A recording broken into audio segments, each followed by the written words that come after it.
So in this lecture, we'll be bridging the gap between the theory as well as the practical knowledge or the application of AI, something like that. So that's what basically we're going to try to achieve in this 1.5 hour lecture. And this is the overview of the presentation. And first I'll introduce you the Python. And if you're very familiar with Python, probably for the benefit of the people who have, who are really beginner to Python or complete beginners, this will be a pretty important, useful section. And then we'll give you an overview of Python 3, and then we'll get into the actual core concept of our presentation, like the predictive analytics or the predictive techniques. And predictive techniques is not pretty new. In olden days, they call it like descriptive statistics or basic statistics. But then, like there are some things that kind of discussed above descriptive statistics, and those we put under predictive techniques. And those are classification techniques and clustering techniques. And in fact, in the previous lecture, we talked about this with a core idea or a hypothetical example. And in this lecture, we'll be taking a real example from a research articles, and we'll just kind of give you overview of how to perform the classification techniques, especially the generation of the decision tree.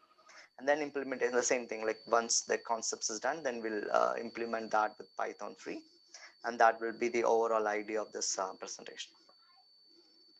Before we get into the AI methodology, many people have asked why Python. So there are so many other softwares available and programming languages available, but why Python? So one of the important thing about Python is an open source. It's free, you can distribute it, and not only that, the comprehensive framework of Python is really high. So the number of databases, number of packages the Python hosts is pretty high when compared to other softwares or programming languages.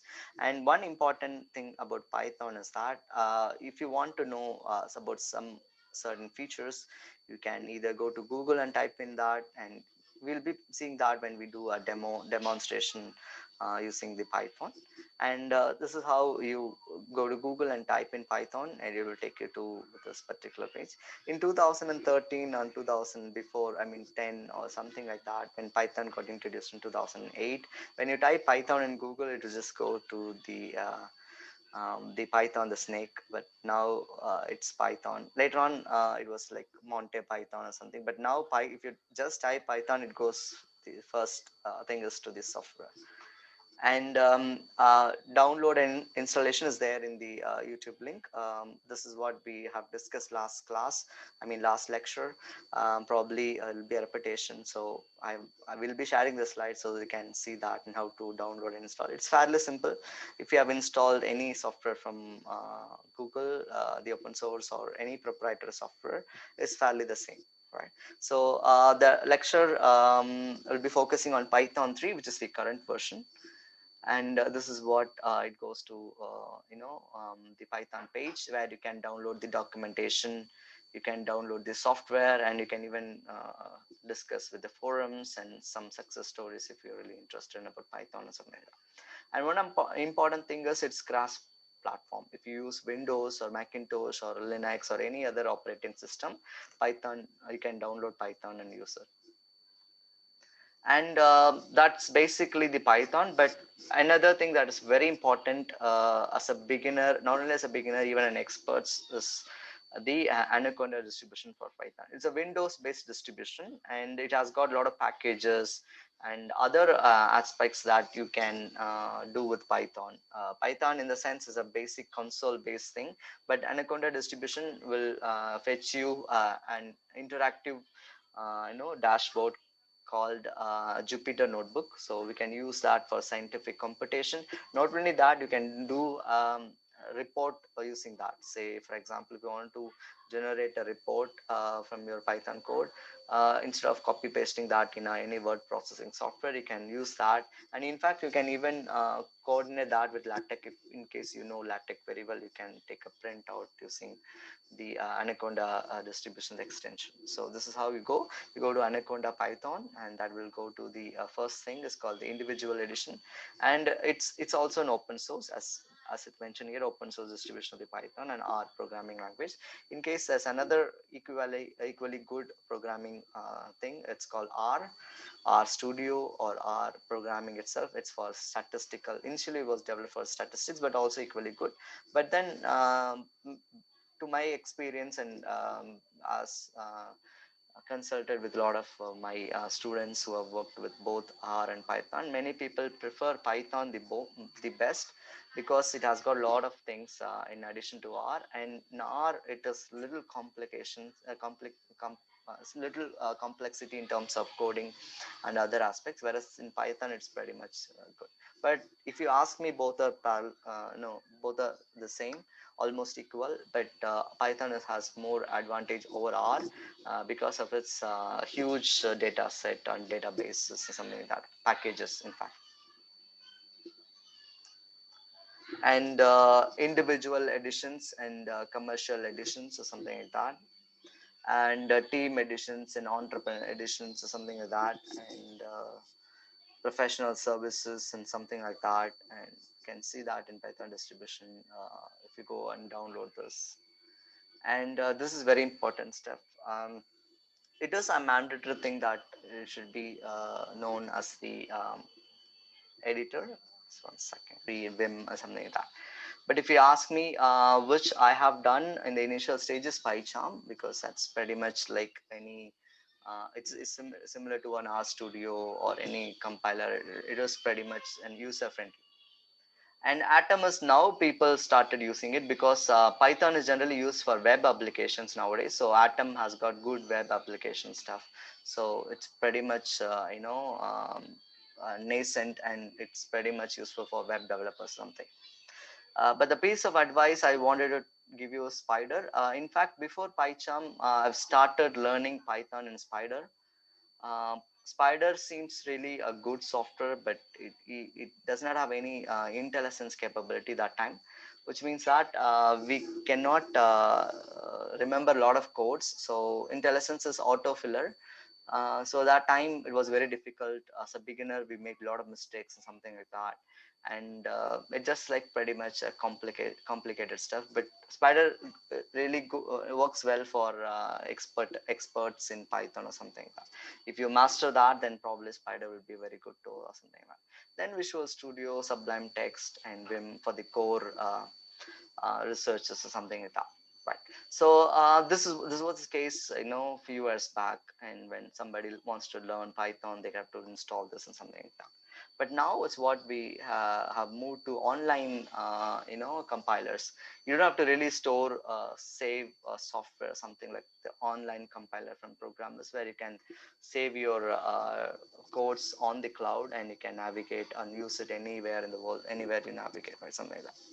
Then compilers for Python, Jupyter Notebook is probably now a de facto standard. Most of the people, researchers, be it researchers or be it a student or any universities in India and abroad, they start teaching Python using Jupyter Notebook, as well as doing their projects using Jupyter Notebook. And in this lecture, we'll be focusing on the Jupyter Notebook. That's very important thing that you should learn from this lecture, so that you can build up your own codes later on. And the Anaconda distribution for Python, once you install that, as I told you, you'll get a Jupyter Notebook. So you can search it in the console of your run tab. You can even navigate to that Jupyter Notebook. And the spelling for the Jupyter is a little different. It is not Jupyter, it is Jupyter. So that's the difference. And how to navigate to that and how to use this Anaconda distribution, this is a video that talks about that. So probably once you get this lecture material, probably can navigate to the YouTube video. And this is probably the console thing. Once you open a Jupyter Notebook, and for a older version, probably they would have mentioned as Python 2, but now it's Python 3. And these are some of the files that's in your computer, and like desktop documents, and wherever you can wherever you have stored your file, you can easily retrieve that Python file. Right. So this is the basic Jupyter Notebook. and um, I'll just show that particularly. Mm.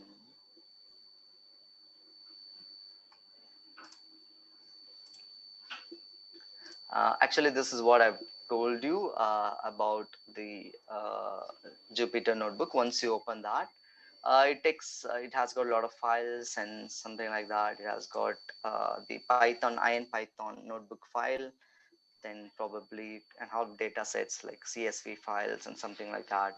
Or if you store an external Python file, you can have this. For example, if I click here, it goes to this.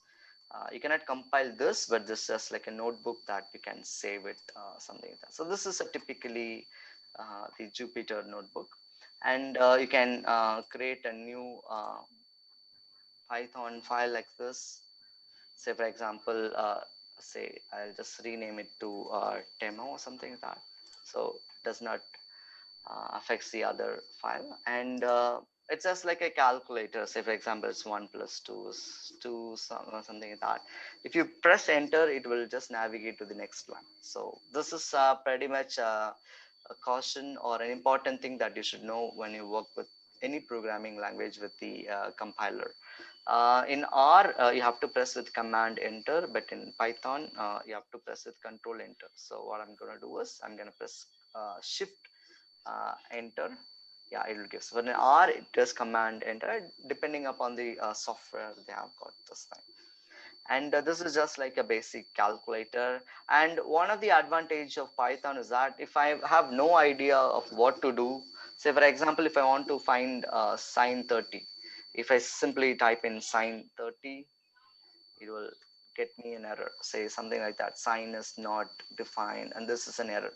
Say I really have no idea what is sine 30, then I'll go to Google, then I can type how to find sine 30, and then it just say in Python, and it will just take me to something like this.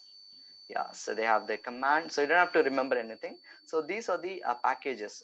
We'll see why we should use packages in a couple of minutes later, but understand that we'll just copy this import math library. This is the comment that does not compile, so this hash mark is the comment, but when you remove that, then it will consider that as the code. So better to, this is very important thing you should know. Giving a comment might be useful for you in the beginning stage, or when you give your code to somebody so that they can understand much better. Let's remove this for the moment. Say I have import math, I can compile one by one, or I can compile as a bunch. So let me try, I'll compile as the one by one. So first I import math and nothing happens. Then I'll go back here, and I want this all in degree. So I want that in radians. So yeah, here it is. Say, yeah, say if I say they have an stuff, I think I can copy this, something like that.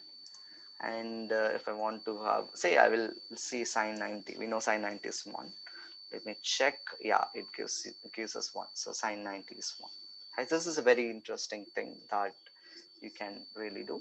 Or if I want to have multiple values or something like that, and say I want sine 45, then I want to say sine 75, which is pretty much uncommon, then sine minus 200 or something like that. I can compile it as a bunch, so it gives me the list of the values, something like that. Normally it will be very difficult for some people, so they give the variable, say a equals to sine 10, then b equals to sine minus 80 or something like that. And they can even give a plus b uh, by a variable called c, uh, something like that. So when I give probably, yeah, I think it's not computable, so sometimes might be computable. So it just like the names that you can really take it. Sometimes you can convert this into binary, and sometimes you can really take that into a decimal or something like that. So let's take a quick example, because those are the things that computer science people will generally really do that. Say we take a quick example of something like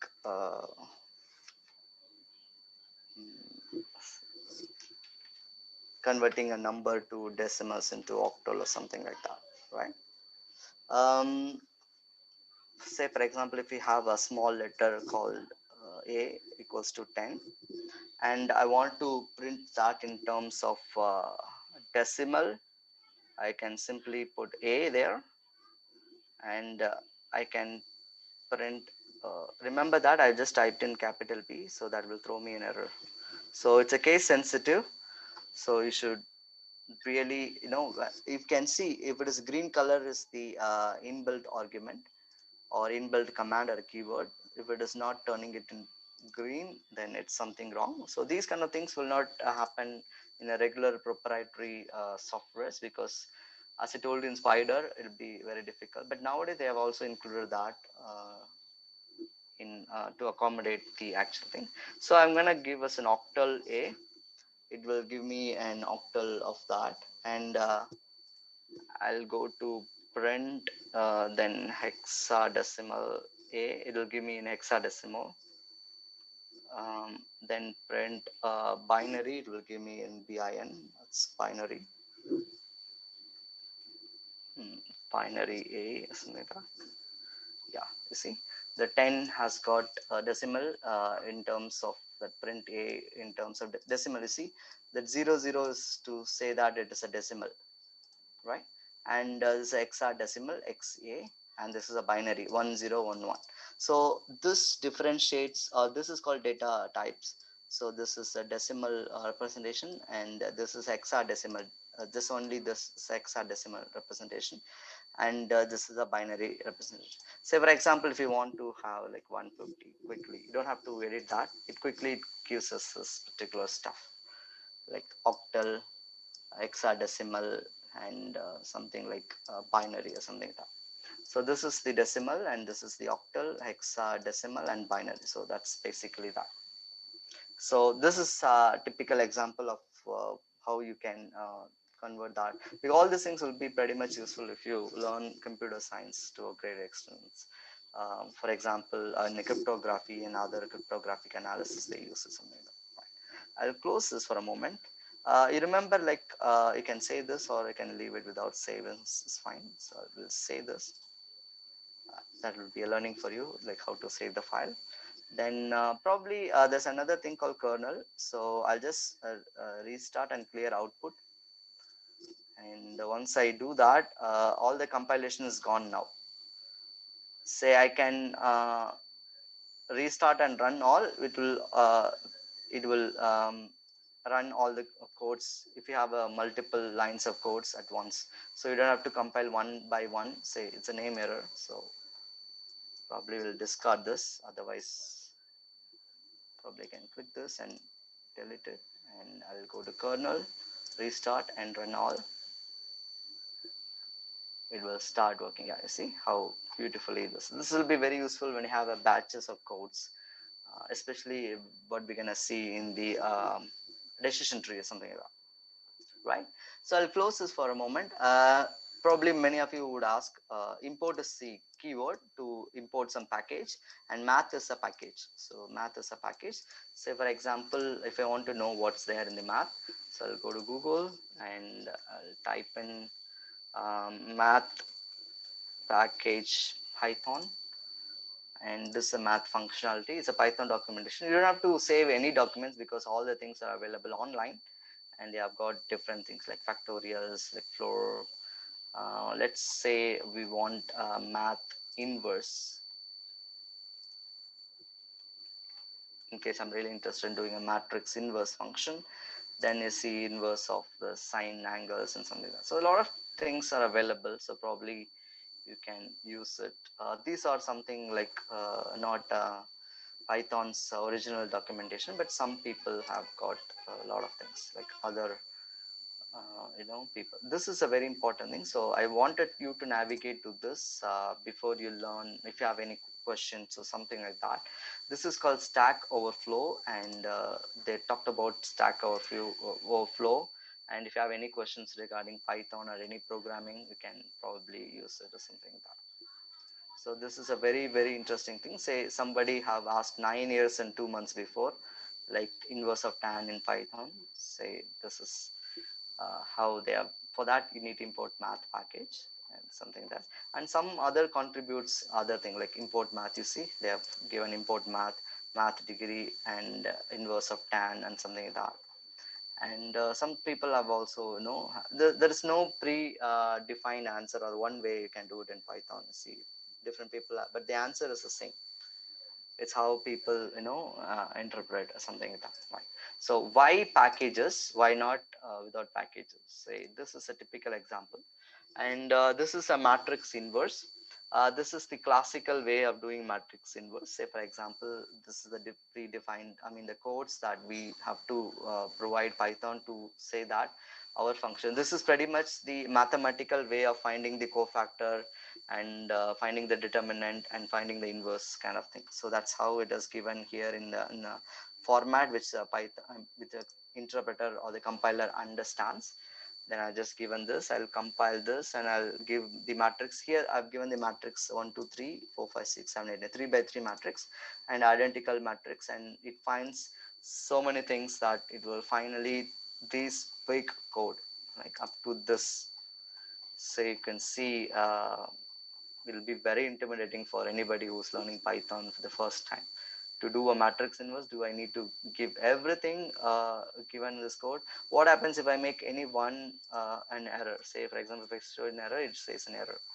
And if you're a beginner and you have no idea where the error is, it'll be very intimidating. Say this. Say that's how it is. Even when I learned Python for the first time, but then later I understand that packages are more user friendly. You see, import numpy as np. Numpy is the numeric package for the numerical computations, and linear algebra numpy. And from that you see import numpy is a package.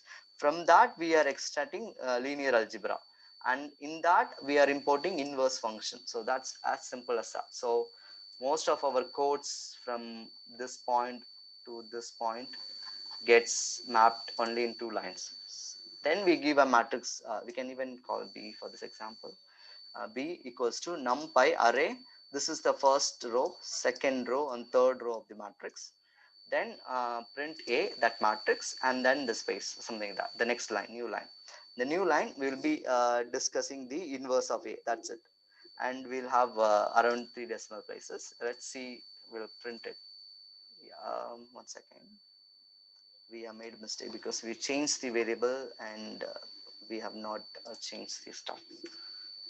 Mm, here it is. Yeah, here it is. Yeah. So we have the original matrix. Then we have got this inverse in a very quicker time.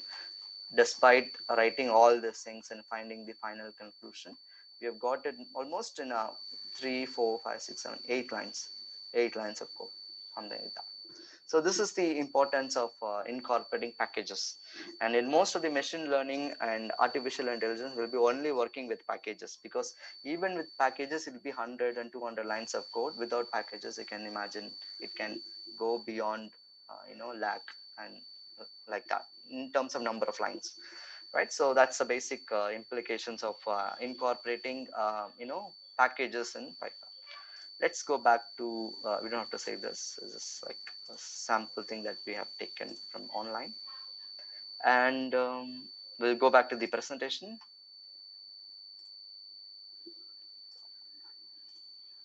So here it is, like this is how the Anaconda distribution and the Jupyter notebook and something like that. So I've given you a basic overview.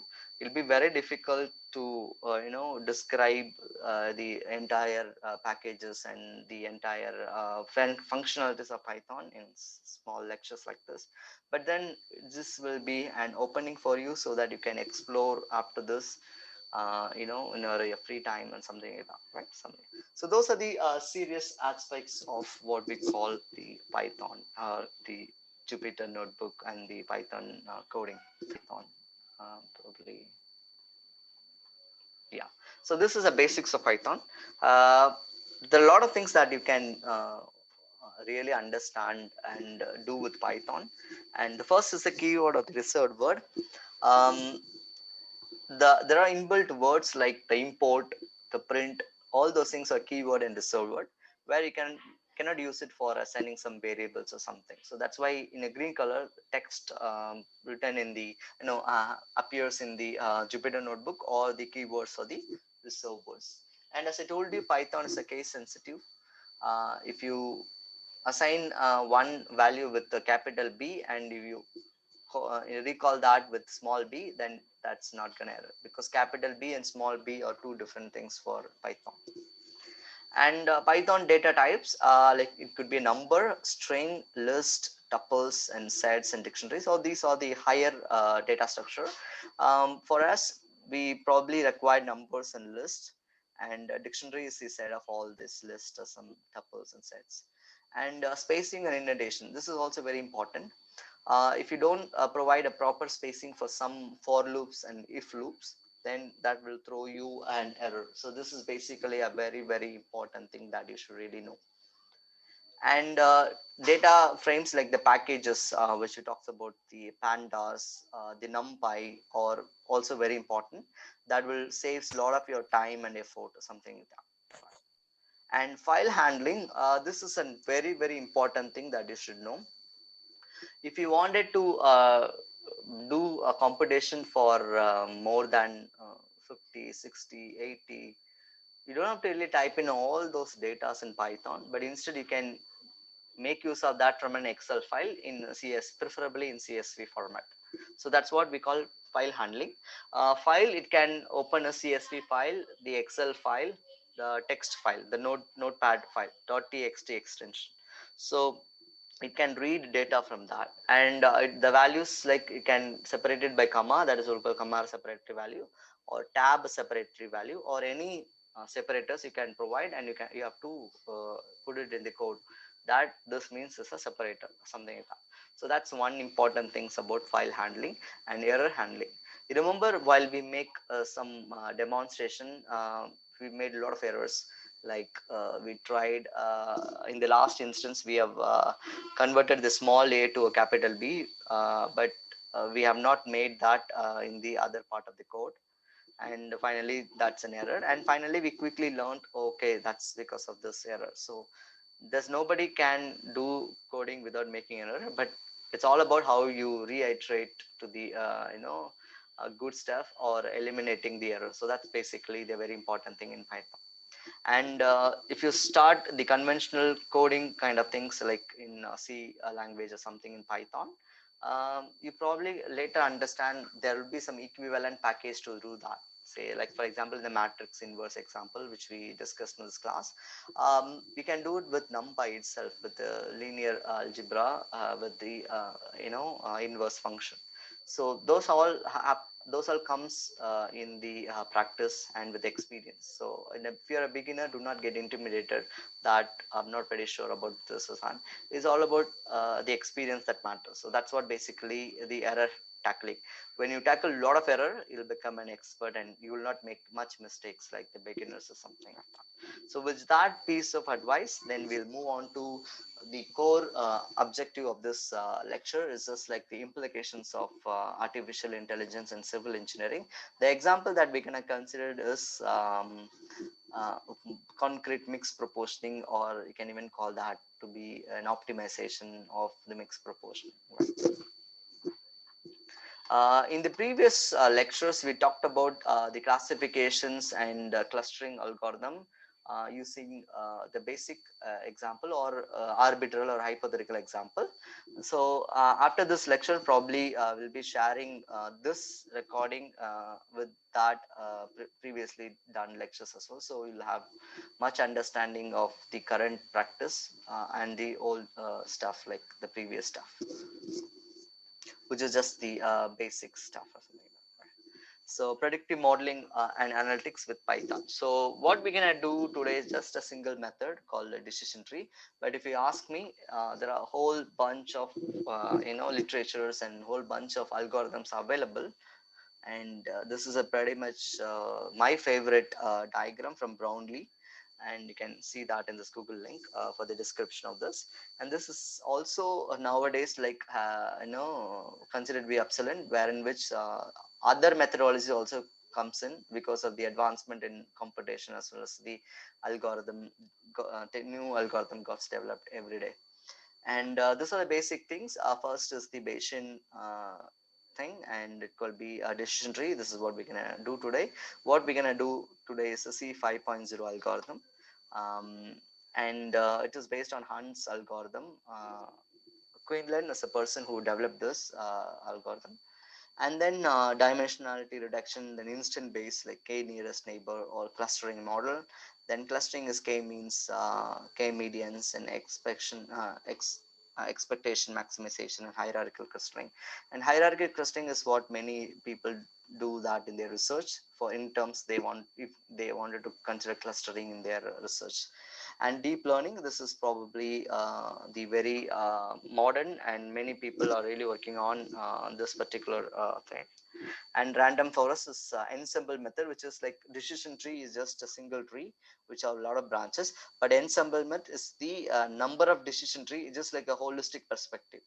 Like for example, your own family, if you draw a decision tree, the father, mother, children, that is kind of decision tree. But ensemble is a whole generation, or whole your family, from your great grandfathers or something. It's almost a very big thing. So ensemble methods are generally most used for the research purposes, to classify a lot of things like 100-year data or something like that. Then they can go for the random forest and something like that.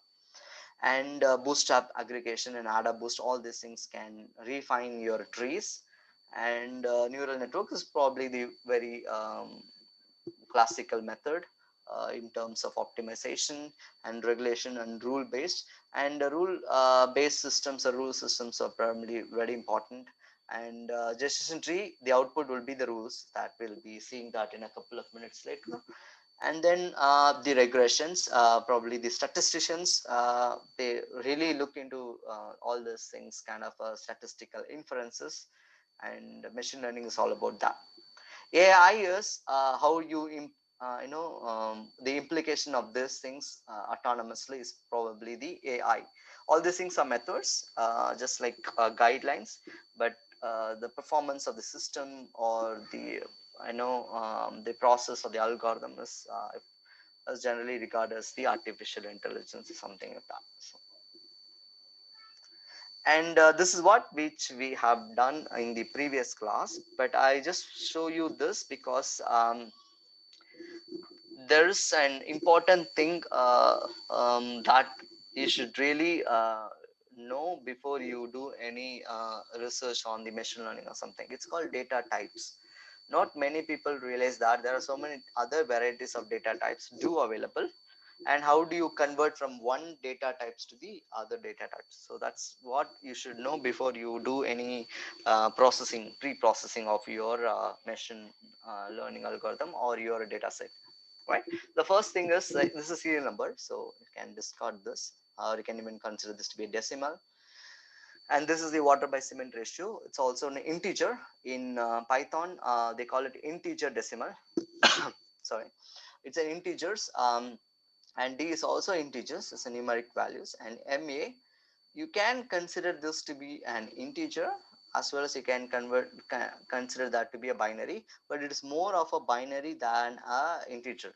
So remember in the demonstration stuff, we just had a definition like 0 and O, then B stands for binary. Then we talked about 10 as binary.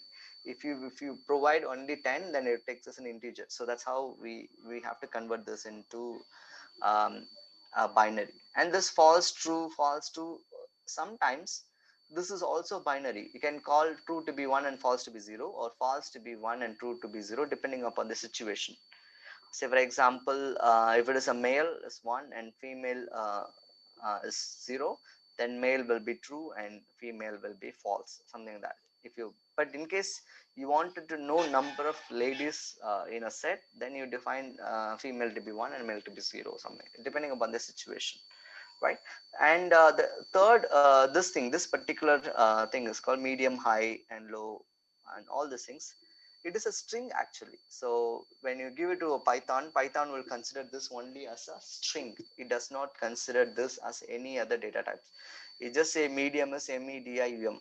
It does not have any meaning. Python does not know the meaning of what is medium and high and low.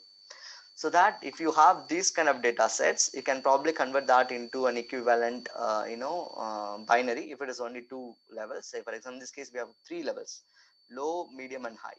So in that case we have to give appropriate numbers to it. So low to 1, medium to 2, high is 3, or low to 3, medium is 2 and high is 1. So depending upon the situation, and you have to convert that so that it can be converted from a categorical variable or a string to a ordinal variable. Ordinal variables is the levels. It has the levels. Like we know as a human being what is low. Low is something which is very less, but the Python has no real such knowledge. So instead we need to feed them with low as 1 and medium as 2, high as 3, and depending upon that. So that's how that, and this process of converting this uh,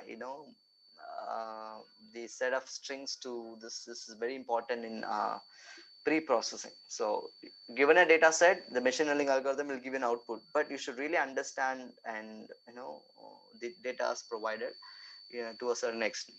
And then the compressive strength, and this also in terms of decimals and integers. Remember, we know this is a decimal, this has decimal values and this is the whole number, but for Python, even this and this haphazard number is also integers. It does not discriminate that this is something in the order of 0.05 differences, something like that, or this is something like random numbers, something like that, or is this just like a whole number 728. And you can convert this, the days, number of days which it gets tested also, to this kind of a ordinal variable. Say for example 3 is the lowest day and 7 is a medium and 28 is high. So this is how you can convert from one data set to another. But you can even convert this to true and false, and this can be converted into 1 and 0 and something like that. But this cannot be converted as a binary. There's a lot of things that you should know. Simply this cannot be considered as a binary, and this cannot be considered as a categorical or the ordinal numbers because there's no order here.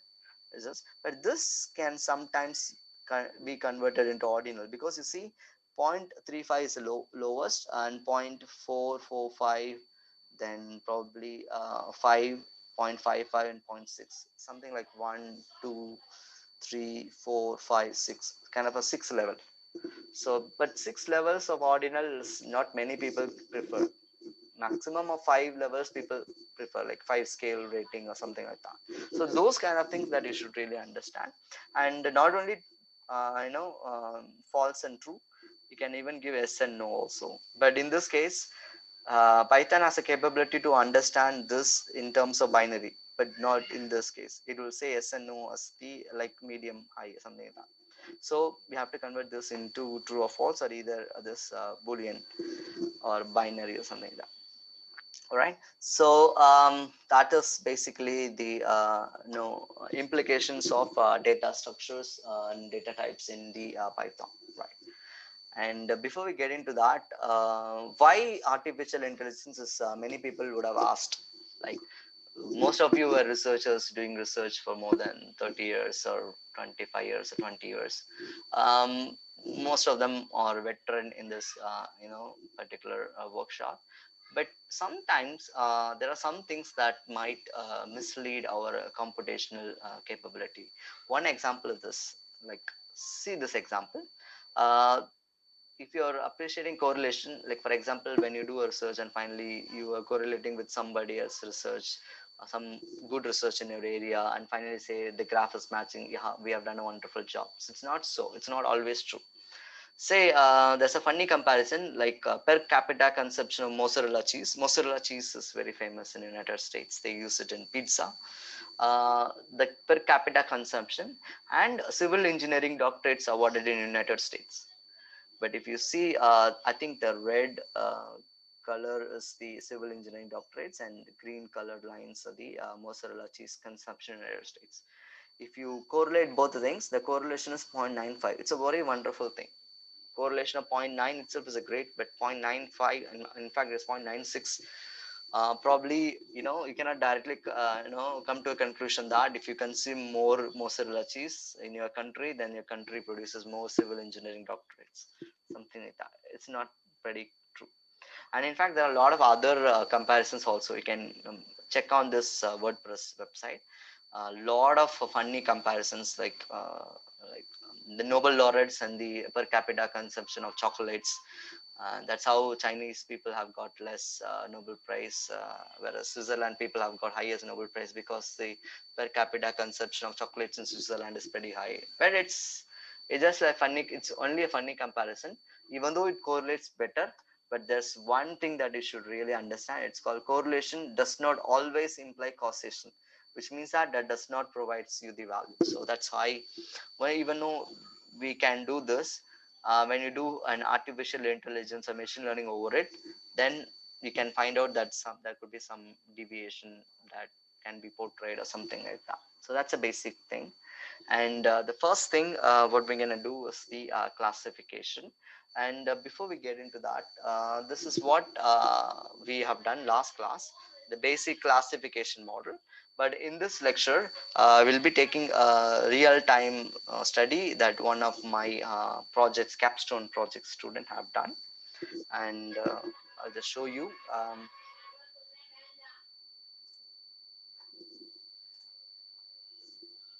show you this thing. We are, interested in optimizing the mixed proportioning of concrete with the silica fumes. And these are the different percentages. I think this is from the literature, and some of them which we made using the trial and error method. And we've collected some appropriate, this is an appropriate value, so something like that. Then the total cement content, then water by cement ratio, just like simulation in an operational research. We have got some data sets and something like that. And finally, the compressive strength. And remember, this is not the final data, just like a simulated values. And this is the number of days, 28 days strength and 7 days strength and something like that. We'll try understanding this with some 209 data, and something we're missing also. So we have got less values for something. So for example, for 7% replacement, we only have got few things, whereas for 12%, a lot of people, a lot of researches happen, and a lot of things is available. So this is what basically the data set. Say if I wanted to incorporate this in Python, I don't have to really type in each and every one of this, but instead this Excel file itself, I have to convert that in terms of CSV file, and I'll just project it. So I'll show you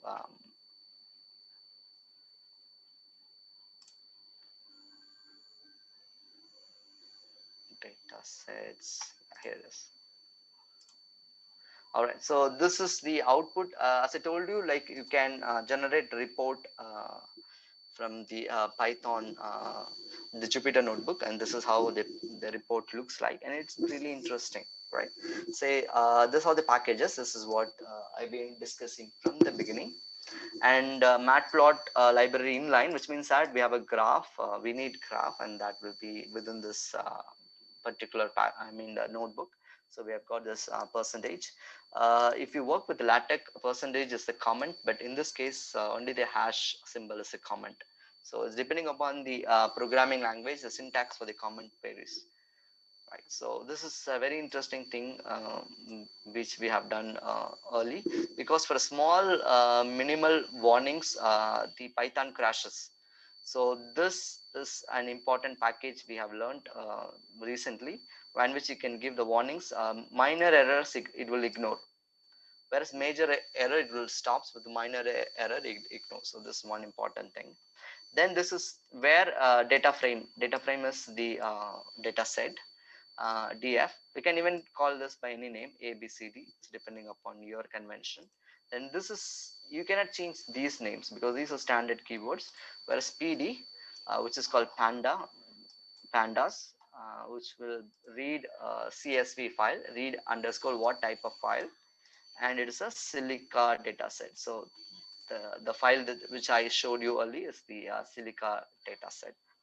And head is the first few rows, 5 rows, probably head is the first 5 row, and the first 5 rows are labeled here, and that will be the data sets here, something like that, right? And df.info, which tells you the data types. So panda, we have used a package called panda, which will give us the data set. Say for example, a b c d, this is the columns, a b c. We know out of this, a is the quantity of cement. Just one second. From the csv file, and it will tells us integers and float is the decimal numbers. Like for example, in this case the c is float, like even then it is 1.0, it considers this to be float. 4.4, 4.0, 4.2, and so on. And integers and float and objectives or something like that. And decision tree. So yeah, participants, please kindly all right. So from this particular package, we import train and testing on splitting. These are the important things that you should know for any machine learning algorithm. Training is like the data sets which you give in a simpler term. Like for example, for a fifth standard student, for him the mathematical table 1 and 2 may not be very difficult, but given a chance for him to do 12 tables and 13 tables, for him it's a little difficult. When he comes to say the higher classes like 9th standard and 10th standard, for him multiplication may not be very difficult. So which means that so many years you've got trained on doing that particular task, something like that. So if a child can do mathematical multiplication to a higher degree, then that's basically you can call the child as a prodigy. So that's a different story. That's an exemption. Testing is just like once you teach a course to a student and you wanted to really understand whether he has understood, then you give some questionnaires or something like that to get a feedback. Or you can even give a testing.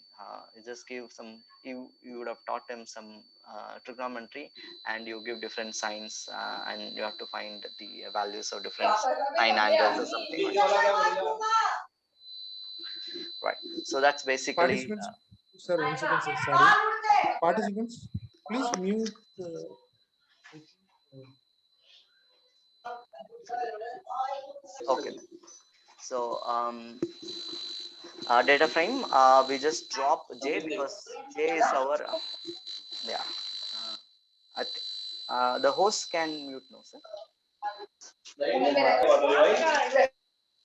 Okay. Thank you, sir. And j is our output. Our objective is to find whether the particular mixing or not confirming. Right, as I repeat, the j is the last column, which is acceptance criteria. It forms under conformity or non-conformity, and that will be our output. So we will be using that to map the whether the given implications are correct or wrong, right? So x train, x test, y train, y test, and all these things are given. Like x train is without all the inputs have to be trained. So you see, we have given a training testing set of 20, which means that we train 80% of the sample and we take 20% of the sample for testing. So it is not mutually exclusive. So there could be sometimes a sample can go for both testing and training. So that's a different story. So X train is like all this thing. You see the serial number 140, 115, 75, all those things. All those 167 rows and 9 columns were given for training, X training, which is input. All these things are input, whereas output X test is the 20% samples, all the things are 20% inputs gets tested. And Y train is the last column, which is the output column, out of which 80% is tested, and Y test is the remaining 20% gets tested or something like that, right? So you should not go by the convention that you see that double dots here. So since the number is pretty long, 167, it just says it's within that. So explicitly it does not state that. Whereas here is only some few numbers, it will gives us like last 20%, no, so it gives us here. That's why this looks a little bigger than the other things, right? So this is a core part here, which is the sklearn tree, import decision tree classifier, and this is a default decision tree methodology. One is like fit the model with the decision tree. For the inputs is the X-train and Y-train. Then it forms a decision tree classifier, and finally these are the different terminology that you should know. Precision, recall, the accuracy in terms of decimal places. You can multiply by 100 to get the percentage, and recall is the percentage impurity, and F1 score. All these things are probably the important stuff. And our output is conformity, and NC is non-conformity. So it says that a conformity were classified with 100% accuracy, whereas non-conformity, some non-conformities are 95% only. That 5% it says it might be conforming. So this is an implications out of Blue Moon. Say we did not give anything to find out how much C is good and how much NC is good. All these things are the values that it portrays, right? And this is a confusion matrix. This is a true positive and true negative. So which means that 23 samples offered were correctly classified to be true positive. Positive is positive, whereas this is false positive, which is one document where conformity were given as falsely positive, but it could be non-conform. It could be non-conformity, but it says conformity. And same way, this is true negative. All the non-conformities are correctly classified, and zero is the no data sets. No data in the data sets is wrongly classified as false negative, right? And something, an accuracy of this is 97.61%. And then up to this is what we generally look into as a researcher before. But now what we do is we'll make a decision tree out of it. Say for example, I have made A to I as input and J as the output, and this is a decision tree. Say it says that column I, which is the compressive strength, if it is less than 19.45, then it doesn't have any tree. Whereas if it is greater than 19.45, then we need to look into cement content of this nature. Then if that's the case, this is AND case, less than greater than 19.45 and 378.95 is the cement content, then H would be 17.5 and less than 17.5, and this is true and this is false actually. And if it is true, this thing, and false is this thing. And finally this this has no implication, whereas this can further leads to I, which is the compressive strength, then 29.5, and finally this is. So which means that to have a confirmed samples, we need to have this kind of rules, this and this and this and this. So these are the rules that we need to really formulate it, right? So once you formulate the rules, then what you do is you put it in some black box technology. You can even put it in neural network or any adaptive neurophysics inference system and something like that. Then you can understand the real meaning of this. These are the rules. So to multiply numbers by 9, I can put 1 into 9 is 9 and 2 nines are 18. But there's some shortcut method if you probably follow Vedic mathematics. If you do that, then I can arbitrarily put that without much mathematical computation. So that's kind of a rules, a shortcut with this thing. So this is what our understanding, right? Something like that. Say if somebody says you the slump value of a self-compacting concrete is 25, then you probably say what kind of analogy that is. Self-compacting is flowable concrete and you're giving it 25 millimeters, and that's totally wrong, despite the person who really does that in laboratory. But that's kind of not gonna work. So that's based on your experience. Same way for this particular optimization process, this is our inference, and this is a model or a decision tree we got generated with our data sets. Our data set is just a rough data sets. It's not a real implications or with real hard work into it. It's just like data sets collected from various sources and with the researchers documents, right? And we have talked about this is a final. No, it's not a final, so we need to do some additional mechanisms. One is the uh, implementing into uh, different other methodologies to say that is valiant or whether what we have done is correct. In machine learning terminology, they'll call it overfitting and underfitting.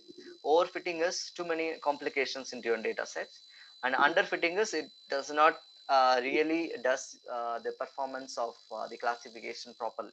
Say you need to find out an optimum level of fit, so that's what we're going to find using the k-fold and grid search method. And what we do is we'll just fine tune the decision tree. Say, for example, we'll just leave out all these things and we'll go back to the accuracy. The accuracy of the training accuracy and accuracy of the testing accuracy. You see, there's a huge gap. So it does. For example, if this is the case, then how do we believe our? How do we state the reliability of our value? So in that case, we need to use the k-fold and grid search validation. Then finally, you see, once we fine tune it, um, the training and testing accuracy is almost fairly the equivalent stuff. And then we can probably go to the other mechanisms to do our training and fine tuning the accuracy. And finally, after doing all those things, we probably have the final decision tree. Say our final decision tree is this thing, right? So since not much variations in the original decision tree, not because accuracy itself is pretty good in the previous thing, the final accuracy is also the same. I mean, it's almost the same. Sometimes some labels gets eliminated in after we generate the accuracy of the model. So this is typical example of decision tree or applied artificial intelligence in some of the civil engineering stuff. Like in this case, I've compared the concrete mix design, and if you are very much interested in doing steel structure optimization and other structural optimization, you can probably make use of that in your research, and you can really benefit out of it, something. So this is a classification. Clustering is also pretty much the same, which is probably it's a similar methodology, but it's also a lengthier process. We'll be sharing the previous lectures. Probably can understand much better from that. And this is the final words before we close the session. It could be used for data analysis of anything, like it could be management research or any sort of research in hydrology or anything. I can use this particular methodology. And prediction from unstructured, unlabeled data. So far, what we have provided is structured data, in which we get it from other source and other researchers. But unstructured data is just like when you do it in a laboratory, that the raw data, you don't do any fine tuning and you can even still predict out of it. And unlabeled data sets, sometimes we have labeled it perfectly well, but sometimes we have the values alone from historical data, but we don't know what concept is that. Then you can even could able to judge what exactly that might be, because based on the scientific metrics, or you can run statistical inference out of it.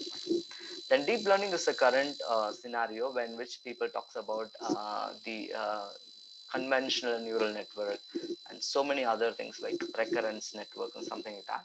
So the package which is very famous till now is the Python's package called PyTorch and TensorFlow.